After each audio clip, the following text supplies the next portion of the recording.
C'est l'une des questions que l'on se pose après la publication du rapport Sauvé sur les abus sexuels dans l'Église. Que peut faire la justice ? On rappelle le nombre de victimes impressionnant, 330 000 au moins si l'on tient compte des agressions commises par des religieux et des laïcs.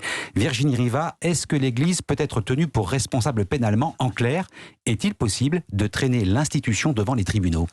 Alors, la réponse est non. Contrairement aux États-Unis, on ne peut pas engager la responsabilité de l'Église de France dans son entier, car elle n'a pas de personnalité juridique et elle est composée de structures qui n'en ont pas non plus. Par exemple, les diocèses, les paroisses, seule exception, les congrégations ou bien les personnes physiques qui ont une autorité, c'est-à-dire les évêques. En France, d'ailleurs, depuis les années 2000, 3 évêques ont été poursuivis, dont le cardinal Barbarin, poursuivis dans le cadre de leur responsabilité pénale pour non-dénonciation d'actes criminels. Mais les évêques peuvent-ils être tenus pour responsables d'actes qu'ils n'ont pas commis simplement parce qu'ils sont les supérieurs hiérarchiques de prêtres agresseurs? Alors là, il y a débat et la commission Sauvé pourrait faire bouger les lignes.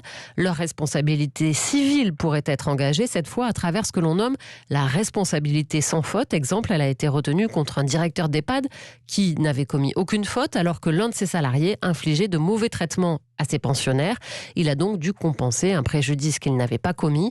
Un membre de la commission nous confirme que si on appliquait ça à l'Église, les évêques seraient en première ligne avec, à la clé, des coûts énormes pour l'institution. Virginie Riva du service Société d'Europe 1.